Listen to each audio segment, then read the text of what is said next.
Baiklah, assalamualaikum anak-anak. Ya, ketemu lagi dengan pelajaran Bapak biologi. Baiklah, anak-anak, apa kabar anak-anak semua? Oh, alhamdulillah baik. Ya, Bapak baik juga ya. Ya, pada hari ini kita akan belajar. Sebelum kita memasuki mata pelajaran, ya ketua kelas, Bapak minta tolong pimpin doa ya menurut kepercayaan kita masing-masing. Kepada ketua kelas, Bapak persilakan.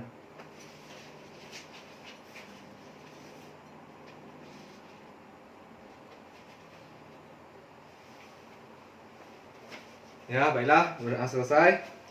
Sebelum kita masuk ke pelajaran, ada teman-temannya yang nggak hadir nggak? Oh, ada. Absen mana? Apa bendahara? Ya, kita absen ya.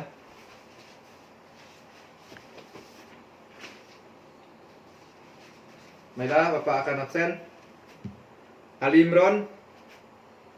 Ya, Pak. Edi Sudrajat. Ya. Gopi Lisdian. Cynthia Reni Apriani. Hari Aprilio. Rika Purnama. Aulia Rismayani.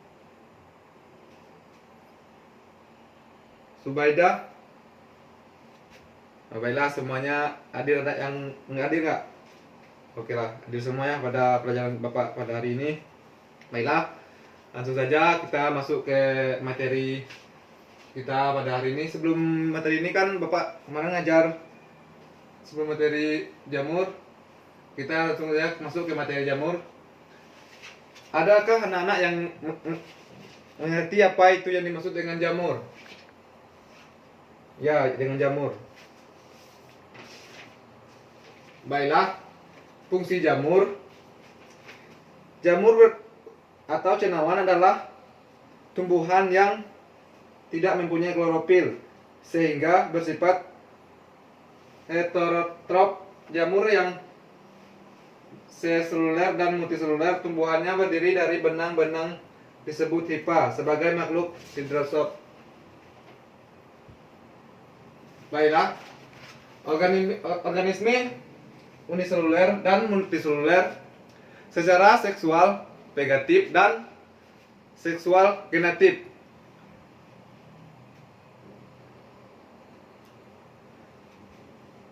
Perkembangan biakan seksual dengan membentuk spora, tunas, dan sebagai fragmentasi hifa. Jamur klorofil banyak terdapat di atas tanah, kayu lapuk, dan bangkai binatang, contohnya jamur kuping. Jamur merang, jamur parasit, misalnya jamur panung. Jamur uniseluler misalnya jamur ragi, hamir, contohnya Saccharomyces, jamur tempe, Scirocus, dan jamur oncom. Neuropora mempunyai hifa. Hifa jamur dapat terputus dan setiap bagian dapat tumbuh menjadi hifa baru. Jamur berbentuk seperti payung, misalnya jamur merang, sedangkan jamur berbentuk lembaran, misalnya jamur kuping. Nah, di bagian fungsi-fungsi jamur terbagi menjadi dua bagian. Ciri-ciri jamur eukaritik yang memiliki dinding sel tidak memiliki klorofil.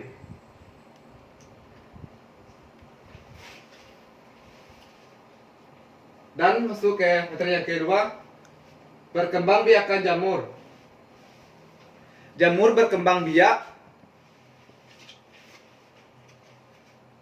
dengan aseksual vegatif dan aseksual genatif. Perkembangan biakan seksual dengan membentuk spora, tunas, dan fragmentasi hifa. Jamur memiliki kotak spora yang disebut sporarium, dan dalam sporarium terdapat spora jamur yang membentuk spora, contohnya Xeropus. Jamur yang membentuk tunas, contohnya jamur ragi atau Saccharomyces. Dan pipa jamur dapat terputus dan setiap bagian dapat tumbuh menjadi hipa baru. Ya, contohnya ya seperti perkembangan biakan aseksual terjadi melalui pembuluran dua hipa dari jamur berbeda untuk membentuk zigot. Zigot tumbuh menjadi jamur baru. Ya, contoh-contoh jamur. Rhizopus. Rhizopus merupakan jamur yang bermanfaat untuk membuat tempe. Jika tempe disimpan beberapa hari, maka pipa jamur yang keluar dari kotak spora tersebut dapat tumbuh menjadi hipa baru. B. Subsidisi Ancerta jamur Axus. Ancerta jamur kantong berkembang biak secara aksesual dan seksual, menghasilkan spora. Berbagai hasil dari perkembangan biakan seksual. Spora terdapat di dalam aseksual yang merupai kantong ditemukan pada makanan yang sudah busuk. Warnanya merah, ada yang coklat atau hijau. Mengakibatkan penyakit pada tanaman manusia dan hewan, misalnya penyakit pada kacang tanah dan apel, penyakit kaki atlet dan infeksi mulut. Bermanfaat untuk industri kecap dan tahu, contohnya Neospora crassa. Jamur oncom digunakan untuk membuat oncom. Saccharomyces cerevisiae ragi dimanfaatkan untuk membuat roti, tempe, dan bir. Mungkin dari yang Bapak jelaskan dari fungsi jamur, perkembangan biakan jamur, contoh-contoh jamur, subsidisi jamur Axus. Kalau mungkin anak-anak yang ingin bertanya, ya Bapak silakan. Mungkin ada yang kurang jelas yang Bapak jelaskan dari tadi. Sebelum kita lanjut ke materi selanjutnya.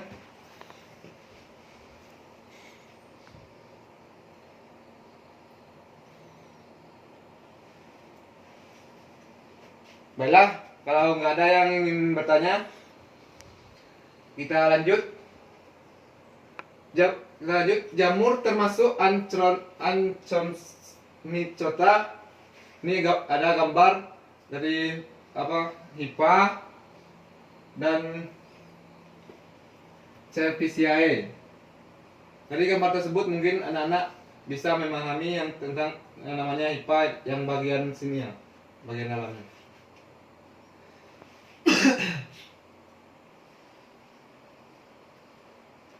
Baiklah, kita lanjut yang bagian yang C. Subdivisi Basidium scota, jamur berasidium. Jamur berasidium scota contohnya jamur merang, jamur kuping, dan jamur kayu. Umumnya makroskopik, dapat dilihat dengan mata. Berbentuk seperti payung atau tudung. Di sebelah dalam payung terdapat sisir atau bilah yang mengandung basidium.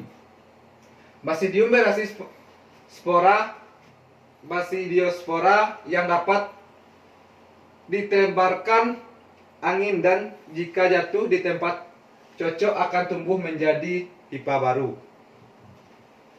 Tumbuh jamur Basidium scota berupa tumbuh buah dari kumpulan barang miselium zigot menghasilkan oleh perkawinan atas hipa positif dan hipa negatif.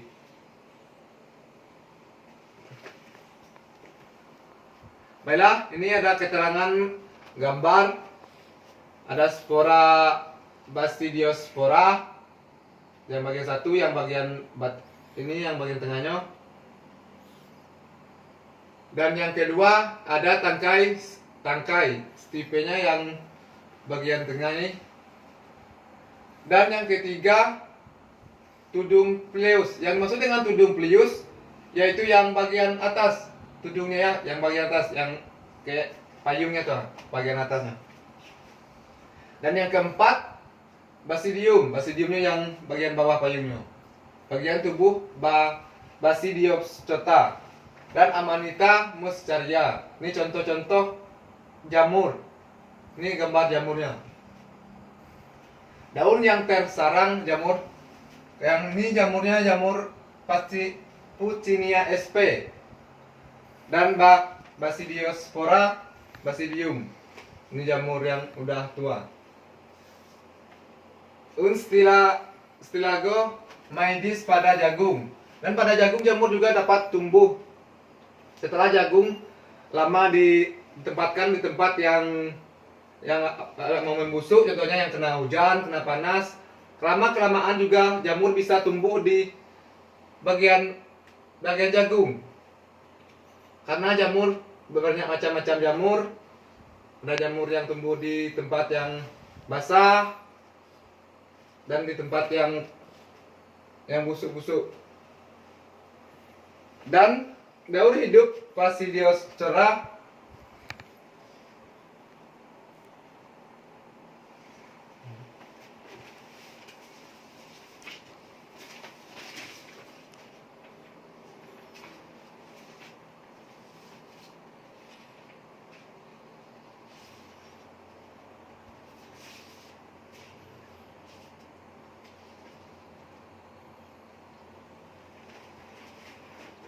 dan ada bentuk kehidupan paling menguntungkan antara jamur dan organisme fotosintetik. Jamur dalam bentuk lumut karet umumnya adalah Antrocota dan Basidioscota, sedangkan organisme biotestiknya adalah Caneteria, gabang hijau di seluler. Dan ada bagian-bagian jamurnya.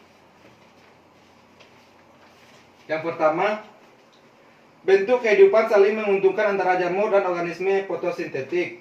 Jamur dalam lumut kera umumnya dapat Antrocota dan sedangkan organisme fotosintetiknya adalah Caneteria, genggam hijau uniseluler.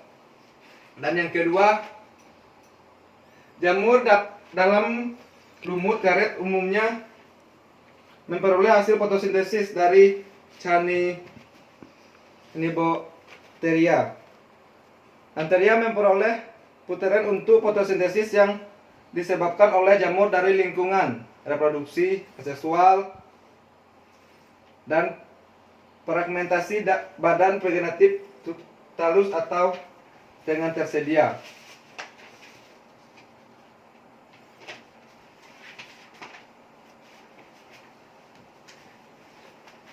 Baiklah, kita masuk lagi yang bagian yang C.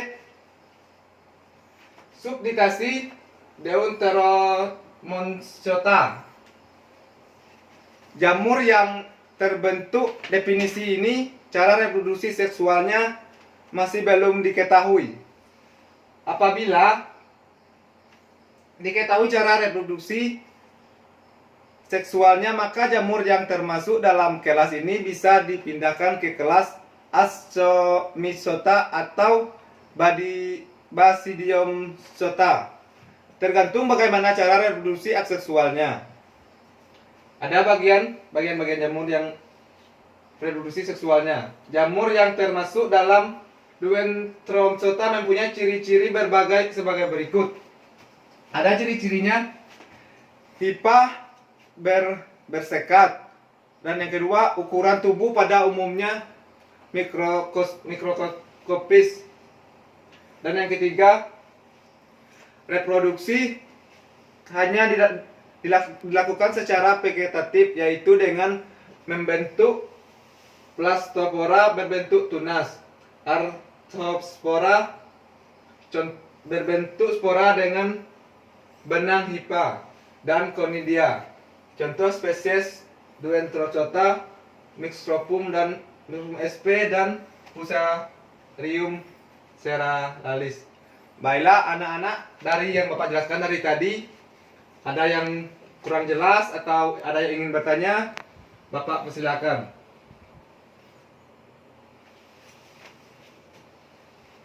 Oh, baiklah, kalau nggak ada yang ingin bertanya, mungkin pelajaran kita tentang jamur cukup sampai di sini. Dan sebelum Bapak mengakhiri, Bapak tutup dengan wabillahi taufik wal hidayah. Wassalamualaikum warahmatullahi wabarakatuh.